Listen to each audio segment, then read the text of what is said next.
एक 17 साल की लड़की जो कि अपने घर से भागती है अपने प्रेमी के साथ और दोनों मंदिर में शादी कर लेते हैं। शादी करने के ठीक कुछ घंटे बाद ही वह नए नवेले दुल्हे के साथ सुहाग रात वाले कमरे में गई थी, मगर उसको क्या पता था वही उसका अंतिम दिन था। मगर वह दुल्हा अपनी नए नवेली दुल्हन को पटक पटक के वहीं मार देता है और फिर उसकी लाश को कूड़े के ढेर में छुपा देता है। मगर पुलिस फिर एक ऐसा कदम उठाती है जिसके सुनने के बाद आप भी हैरान और परेशान हो जाएंगे और आप भी सोच रहे होंगे कि आखिर उस नए नवेले दुल्हन को क्यों उस दुल्हे ने मारा। आइए जानते हैं। आप सभी दोस्तों को नमस्कार, मेरा नाम रवि है। अगर आप हमारे चैनल पर नए हों सब्सक्राइब बेल आइकन जरूर दबाएं। यह सच्ची घटना चालू होती है तेलंगाना के पास सबसे बड़ा शहर है जिसका नाम है हैदराबाद और आबादी भी सबसे ज़्यादा है। उसी के अंतर्गत एक थाना है जिसका नाम है मियाँपुर थाना। यहीं पर एक परिवार रहा करता था। परिवार में माता, पिता और उनकी एक 17 साल की बेटी जिसका नाम नेहा।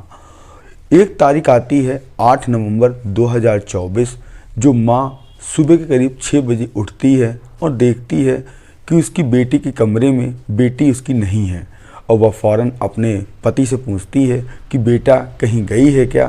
तो पति कहते हैं मुझे इस बारे में नहीं पता, वह तो रात में सोने के लिए कमरे में गई थी, क्या पता कहीं गई हो, अभी आ जाएगी।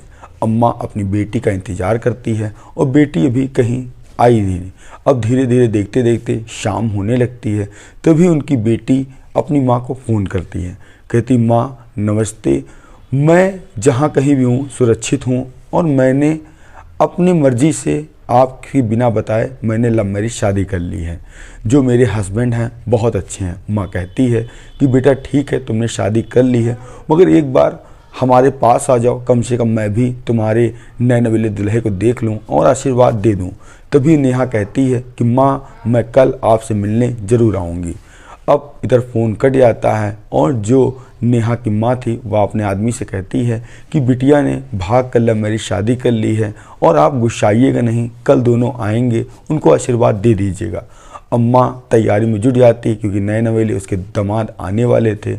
और इधर 9 नवंबर सुबह के करीब 10 बजे एक युवक उनकी माँ को फ़ोन करता है, कहता है कि आंटी नमस्ते, क्या आपकी बेटी घर आई है। तो माँ कहती है नहीं, तो वह तो कह रही थी कि अपने नए नवेले दुल्हे के साथ घर आएंगे। तभी वह युवक कहता है कि मैं उसका दुल्हा बोल रहा हूँ और आपकी बेटी कल रात से घर से फरार है, मुझे ऐसा लगता है वह कहीं चली गई। अम्मा बिल्कुल हैरान और परेशान हो जाती है और फ़ौरन अपनी बेटी का मोबाइल मिलाती है तो इसका नंबर स्विच ऑफ आता है।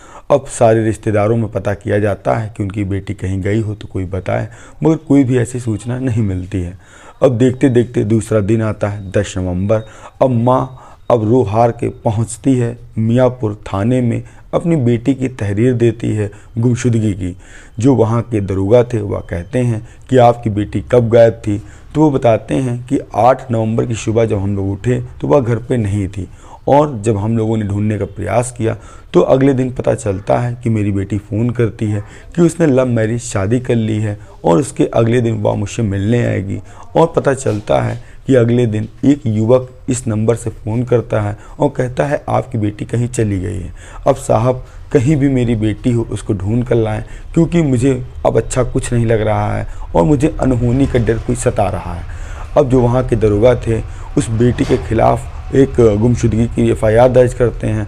अब सबसे बड़ा उनका क्राइम सस्पेक्ट यह था कि वह जो नंबर जिसमें उस युवक ने फ़ोन किया, अब उस नंबर को सर्विलांस पे लगाया जाता है और उसका नाम तलाशा जाता है तो पता चलता है उस युवक का नाम विघ्नेश है, जो कि पास के ही गांव में रहता है। और फ़ौरन पुलिस की टीम एक वहां पहुंचती है, उसको हिरासत में लेती है और तभी देखती है कि वह शादीशुदा है, एक महिला के साथ, और उसके एक बच्चे हैं।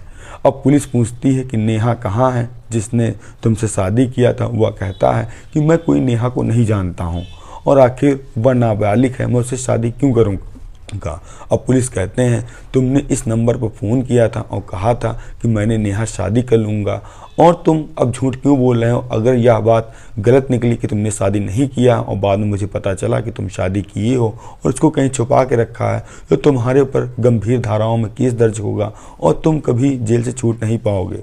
अब विघ्नेश डर जाता है। वह पुलिस को एक ऐसी कहानी बताता है जिसको सुनने के बाद पुलिस वाले भी हैरान और परेशान थे। तभी विघ्नेश कहता है, आज से 5 महीना पहले ही मेरी मुलाकात होती है नेहा से, जो कि सोशल मीडिया के माध्यम से। हम दोनों में पहले बातचीत होती है। बातचीत होने के साथ साथ जब 1-2 महीना बीत जाता है तो मैं नेहा को प्रपोज करता हूँ और वह भी एक्सेप्ट कर लेती है। इसके बाद हम लोगों को समय मिलता था तो हम लोग घूमने जाया करते थे। तभी 1 महीना पहले ही मैंने नेहा को मिलने के लिए अपने दोस्त के घर बुलाया और वहाँ पर हम दोनों ने मुलाकात की और मुलाकात करने के साथ साथ हम दोनों में अब एक संबंध बन गए। संबंध बनने के बाद और धीरे धीरे अब नेहा मुझसे कहने लगी थी कि मैं तुमसे शादी करना चाहती हूँ, और मैंने नेहा से बताया कि मैं शादीशुदा हूँ और मेरी बीवी है और एक बच्चा है। तो उसने कहा कि अगर तुम मुझसे शादी नहीं करोगे तो मैं थाने चली जाऊँगी और तुम्हारे खिलाफ़ गंभीर धाराओं में केस दर्ज कराऊँगी, क्योंकि मैं नाबालिग हूँ, जिसके बाद तुम सारी ज़िंदगी जेल की सज़ा काटोगे। अब मेरे पास कोई अब ऐसा प्लान सोचने को था कि इस लड़की को रास्ते से कैसे हटाया जाए। तभी मैंने अपनी दोस्त और यह बात अपनी पत्नी को बताया कि एक लड़की मेरी ज़िंदगी बर्बाद करने के लिए सोच रही है, क्योंकि मेरे उसके साथ अवैध संबंध हैं और वह कह रही है पुलिस में जाकर FIR दर्ज कराने के लिए। तभी मैंने दोस्त और अपनी पत्नी को यह बात बताई। फिर उन्होंने कहा कि इस लड़की को रास्ते से हटाया जा सकता है, तभी तुम बच पाओगे। तभी एक दिन तारीख डिसाइड होती है 8 नवंबर। मैं नेहा से कहता हूँ कि उस दिन हम लोग शादी करेंगे भाग के, और फिर हम लोग किराए के कमरे पे रहेंगे। अब जो विघ्नेश था नेहा को फ़ोन करता है, कहता है इस जगह इस मंदिर पे तुम मिलना, और हम और मेरा दोस्त और एक महिला और आएगी। वह महिला बताया जाता है कि वो कहता है विघ्नेश यह मेरे दोस्त की वाइफ है। अब तीनों पहुंचते हैं और नेहा भी वहां आती है। मंदिर में पंडित जी दोनों की शादी कराते हैं सभी रिवाजों से, और उसके बाद वह विघ्नेश अपनी नई नवेली दुल्हन को पहुंचता है लेकर अपने ही किराए वाले घर पर। अब दोनों की सुहागरात की तैयारी चल रही थी शाम के 7 बजे। तभी उसका दोस्त अचानक पहुंचता है उसके कमरे में और नेहा कहती है कि यह क्या करने आया है। तभी विघ्नेश कहता है यह मेरा दोस्त है और तुम्हारे लिए कुछ तोहफा लेकर आया है, आँख तुम बंद करो। अब जैसे ही नेहा आँख बंद करती है वैसे ही ताबड़तोड़ उसको डंडे से वार किया जाता है। इधर विघ्नेश, उसका दोस्त और उसकी पत्नी भी आ चुकी है। तब तक वार किया जाता है जब तक उसकी मौत नहीं होती है, और रात के समय 9 बजे उसकी डेड बॉडी को एक बाइक के माध्यम से वहाँ पर ही एक टुक्कू गोड़ा कूड़ा खाना है जो कि सबसे बड़ा है, वहाँ पर डेड बॉडी लेकर वहाँ कागज़ के रद्दियों से उसकी छुपा दी जाती है। छुपाने के बाद अब इनको ये लग रहा था कभी पकड़े नहीं जाएंगे।